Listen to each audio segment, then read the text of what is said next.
Hey everyone, it's Camille from Camilleiam. Autumn is officially here and I am diving headfirst into all the pumpkin scented candles and also those little mini pumpkins that you can buy at the grocery store. I don't know if I'm the only one that's obsessed with those, but I've already bought a couple, much to my husband's dismay, but I seriously can't help but buy like 3 million of them a year because they are seriously too cute. Let me know in the comments below if you are also obsessed with those. And speaking about pumpkins, today I'm coming at you with 3 pumpkin DIYs to add a little bit of autumn and fall into your home or your room. But before we start the video, make sure to like and subscribe and comment down below letting me know what your favorite thing about fall is. And let's get on to the video. For the first DIY, we will be making these velvet pumpkins. The things you will need for this DIY are a glue gun, some pumpkin stems, a sewing needle, some floss, rice, and some velvet fabric. I just want to talk about these velvet pumpkins for a second. I saw these at a local boutique and I thought that they were super cute, but then I saw the price tag and I was so shocked. Like, for example, the one that I'm holding up right now is $56. I thought that was so crazy, but I'm so happy with how the ones that I made turned out and I was able to make them for much cheaper. Taking your velvet fabric and any circle-shaped item, I'm just using this lid as a guide so that I'm able to cut a circle into my fabric. Once your fabric is cut out, you're going to be taking some floss, and the reason why I'm using floss is because when I was using regular thread and I was pulling the pumpkin tight, it was always breaking, and I found that floss is a little bit thicker and more durable. Now taking the needle, thread the floss through the needle and then you can start stitching your pumpkin. You're just going to go in one side and then come back in the other side. Just an in and out motion all the way around your pumpkin, and make sure to leave a tail of floss at the beginning and the end. By pulling the ends of the floss tight, you can start seeing the scrunching of the pumpkin happen. So pull your pumpkin all the way tight, and then I'm just making a funnel out of a piece of paper so that I can start pouring my rice in. Fill up the pumpkin with the rice until it's really tight and plump.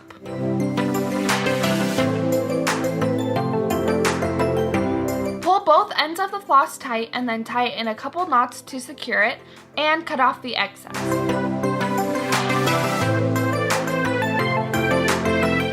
The hardest part of this DIY was going to be finding pumpkin stems, but it was actually really easy. All I did was just go to my local grocery store that had a pumpkin bin, and I looked in between the cracks and I found a couple of pumpkin stems that had already fallen off their pumpkins, and then I just asked the workers if it was okay if I took them. Once you have found a perfect pumpkin stem, you're going to take your hot glue gun and secure it to the pumpkin.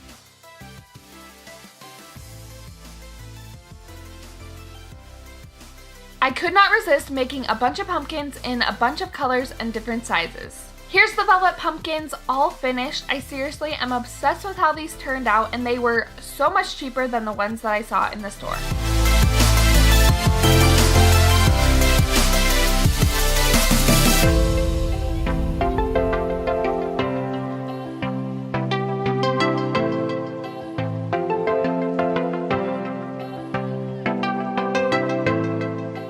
Next DIY, we'll be making these calligraphy pumpkins. So the things you will need to make these are some white pumpkins and a gold Sharpie.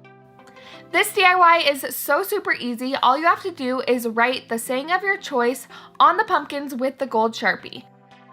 The saying that I chose is Happy Fall. I just wrote it out in a plain cursive first, and you do have to be a little bit patient with the Sharpie on the pumpkin because it's a little bit difficult to write on, but if you keep going back and forth, you'll get that opaque gold that you're looking for. A little tip to make it look more like calligraphy is you thicken all the downstrokes on your writing.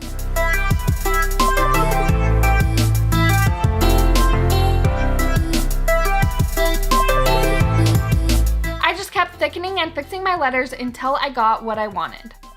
Here they are out by my doorstep, and I love how these turned out, and they were seriously so easy.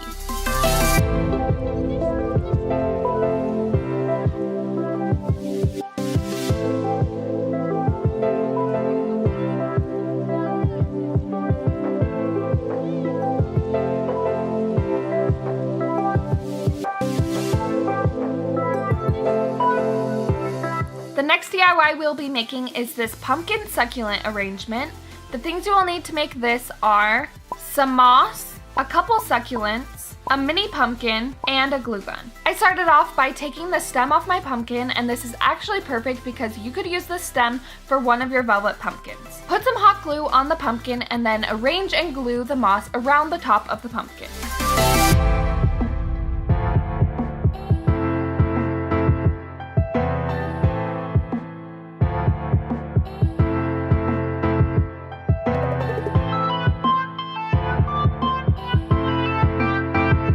Now taking the succulent, you're going to remove all the dirt from the roots of the succulent. Once all the dirt is removed, you're going to cut the stem at the base of the petals and arrange it on your pumpkin where you're going to want it.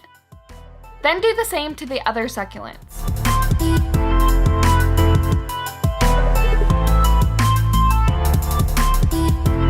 To secure it all, you're going to take your hot glue gun and glue the succulents in place.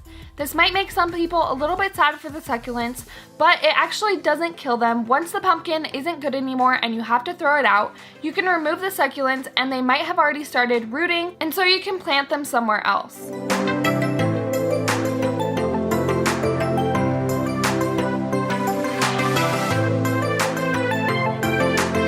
Here it is, all done. I love how this turned out. It's the perfect centerpiece to sit on your table for October and November.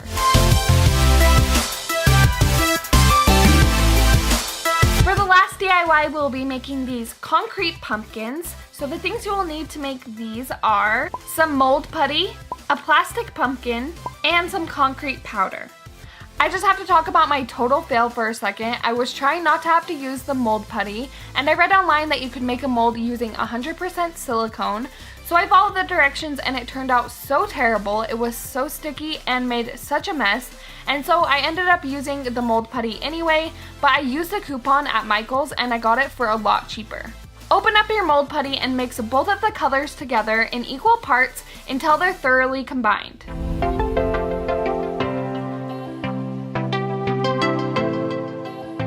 After it's all combined, just start shaping it onto your plastic pumpkin, making sure that it's really tight against it. Let the mold putty dry for about 30 minutes before taking your object out, and when you're taking it out, it will probably rip a little bit, but this doesn't matter because it will go back to its original shape. Add some water to your concrete powder and mix it until you have a slurry consistency. Now pour the concrete mixture into your mold and make sure to bang it on the counter so that you're getting it into all the cracks and crevices, and fill it all the way to the top. I ended up putting a hair tie around the pumpkin just to secure it so that none of the concrete mixture leaked from any of the cracks. Then I let it dry in the mold for a couple days before taking it out, and you can totally reuse this mold. I'm already making a couple other ones right now so that I can have a whole bunch of these cute little concrete pumpkins.